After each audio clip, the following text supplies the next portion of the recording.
Okay. Well, I wanted to, even though it's going on 2 months now since I came back from the retreat at Land of Calm Abiding, I'm still doing a lot of unpacking of what that experience was really all about for me. And one of the three motivations that when I spoke to Venerable and made the request, is that I said to her, Venerable, I really want to understand what being a true friend to myself really is. What does it mean about getting to know your own mind? I say this to our meditation classes. I say this sometimes when I'm sharing the Dharma, but I wanted to say, do I really understand what that means? It sounds a little kitschy, something that you put on a Hallmark card, how to become friends with yourselves. But I found in the retreat that it's an extremely profound and crucial relationship. And from that relationship, our relationships ripple out from there, whether it's to the three jewels, our teacher, our family, our friends, the world. This relationship to ourselves is the fundamental sort of place in which all else arises and comes and becomes part of our life. So I figured, well, you're going to be alone for a few months here. I said, you're going to have to figure out how to keep your own good company because there isn't going to be anybody there. Living in community here, we get a chance to give each other reality checks, guide each other, check in, be distracted, whatever. But to be by yourself with your own mind, your own practice, there's really taking to task this whole idea of how to become one's own friend. So as my mind cleared and settled, and the practice was very specifically a purification practice. I really wanted to deal with a lot of elements in my life that had caused suffering, habits that were not being settled and cleared for me. And at the stage of my life, I really wanted to use a very focused, very powerful purification practice to sort of uncover things that I needed to work on. So as my mind cleared, it took a few weeks to get that ruminating, proliferating mind to slow down to a 40 miles an hour rather than 150 so that I could actually think clearly. But what started to happen is that as I did the purification practice, the past events of my life became, I don't know how it happened, but they became more accessible. I could even see before the Dharma how these destructive actions of body, speech, and mind repeated themselves. I started to see commonalities in certain destructive actions of body, speech, and mind that played themselves over irregardless of who it was with. And that the afflicted states of mind, I started to see that I have common threads coming off of attachment or anger or ignorance or pride. I have these common threads that I'll speak to a little bit another time. So for me, there was no pre-Dharma, post-Dharma karma.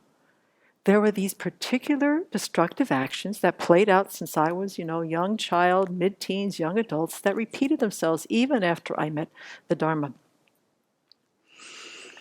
The objects were different, the mind is changing moment by moment, but the similarities of some of the threads were constant and quite embedded and quite habituated.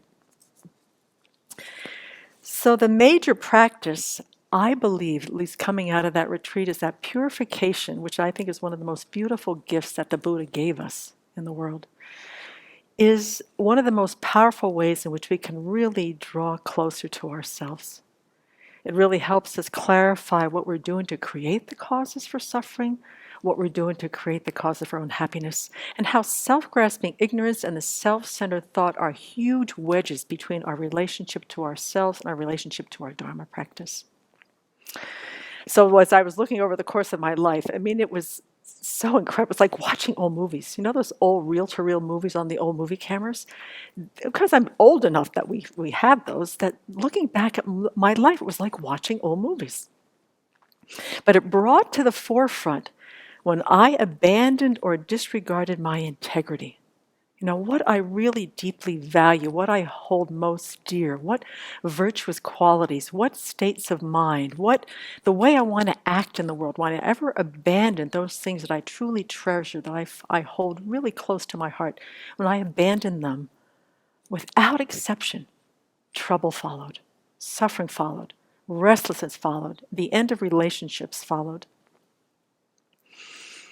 And as I worked through some of these major destructive actions, I found out that by purifying the actions where I had undermined my own integrity, I could see myself having this wish to repair the relationship to myself, to repair my relationship to my Dharma practice, gets lost when I lose my sense of what I truly treasure, what I truly value, my own good heart, my own wisdom, my own compassion. It also, the purification practice that I was doing, also brought to awareness how much, whenever I disregarded and betrayed my consideration for others, when I became so preoccupied with my own happiness, I didn't even recognize or care if my actions impacted others. Oh well, so what? What to do? Forget about bodhicitta. There was no thoughtfulness, there was no kindness. I was totally consumed in the happiness of just this one's happiness, this one's life. So the consideration for others was gone. And therefore, without exception, trouble, misery, pain, disappointment, loss ensued.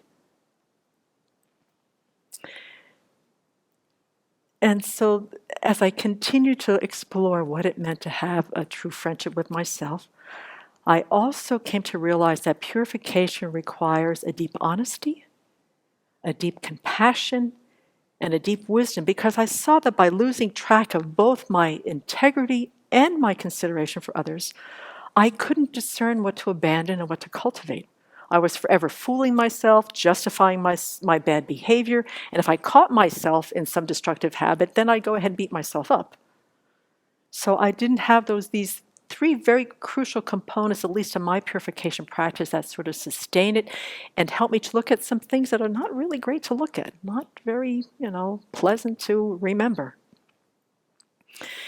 To supplement my Nundro practice, the Dorje Kadro practice, I had three specific teachings and practices that helped me to first explore actually how I went astray. So I looked into the 35, due to my self-grasping ignorance, my self-centered thought, how did I actually go astray? What were those destructive actions of body, speech, and mind? And I used the 35 Buddha practice, line by line, destructive action by destructive action, looking at them over my life, how without the integrity and the consideration for others, I created all of this negative karma. The second one was I wanted to explore what afflictions are the strongest in my mind that compel me to harm others and to create this karma. So I went into the Precious Garland, and Nagarjuna lists the 57 non-virtuous mental facts and clearly defines them to figure out what are these common afflictions when I'm under the control of this self-grasping ignorance, since I've had since beginningless time, these common afflictions that come up that compel me. And I looked at the 57, I went back around and narrowed it down to 32, and then I narrowed it down to 12 consistently. I've seen over the course of my life that, and I'll share some of those at another time. And then the third one was to identify if I don't want the suffering results and really care about this merely labeled I, what do I have to do to stop creating the cause of her suffering? So then I turned to the Wheel of Sharp Weapons, or Venerable's new book, The Good Karma, which really lays out, if you're wondering why this is happening, this is because this is happening. And there were, once again, out of all of those, there were some that were very obvious, that I've experienced innumerable occasions over my life, and it's due to this. Therefore, I will determine to counteract those. So I went through the 35 Buddhas. I'll just talk a little bit about the 35 Buddha practice and how to figure out, how do I go astray? What are the destructive actions of body, speech, and mind that I create in relationship to the three jewels, my teachers, my parents, spiritual friends, all living beings? Due to that lack of integrity and consideration for others, how many times I've harmed others, I've broken trust, I've broken relationships, I've acted in bad faith, not in good faith. And certainly not just in this life. I mean, just even going back, just taking it all the way back, just say, if I don't think that I've done it this life, I'm going to assume that I've done it previous lives. And one of the most powerful few days I had when doing this 35 Buddha practice is when I got to the Confessions on page 62 and 64, where it states where you have caused others to create these destructive actions and rejoiced in their creation. Or when I have caused others to do them and have rejoiced in others' doing. and really being able to see that, looking at all my circles of friends and families in this life, what activities, what kinds of actions, what kinds of speech, whether one-on-one or in social circles, work, where did I support through my own afflicted state, my own actions, and where did I either coerce, cajole, uh, uh, convince others to join me? And to see the power of collective karma. And part of what's happening is that right now, when I look at our country, it's experiencing a particular kind of collective karma of suffering, I find, with what's going on nationally. And I take that down into my life and say, what kind of collective karma did you create in the circles that you formed in your life with your family, friends, workplace, one-on-one, your community? How did you entice other people to create negative karma with you?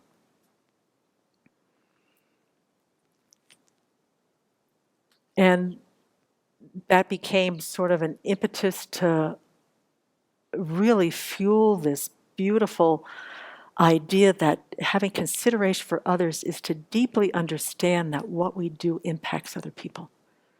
And so by creating the virtue and creating the causes for happiness in our own lives and becoming really good friends to ourselves. I'm still kind of unpacking that, but to see when I don't have the integrity, when I don't have the consideration for others, that I am, in the deepest sense, betraying myself. I am not in alliance with myself. I'm not in alliance with my deepest values. And I'm certainly not practicing the Dharma. The 8 worldly concerns gets totally involved in that whole aspect of my life. And so through the process of doing the retreat, I was able to see very clearly, and not with any guilt. There was no hard edges around it. There was no kind of beating myself up. It came up very clearly with a sense of power and a sense of compassion and a sense of very deep gratitude that the Buddha had given us purification to be able to bring ourselves back to ourselves, bring ourselves back to our fundamental nature of mind that's clear and cognizant, that's, has goodness at its very core. And so I came out of the retreat feeling very much inspired by our purification practices that we do here. 35 Buddhas has totally changed as far as how I do it, how I focus on it. And every purification practice that we do here at the Abbey, I see it as once again just building up my relationship to myself and by extension my relationship to all living beings, for not just the short-term relationships that I have now, but for the time when I can really have the wherewithal and the wisdom to be of the greatest benefit to all beings. And that it starts with sort of taking care of all that I've done in the past and to really build this sense of integrity and this sense of consideration for the long haul.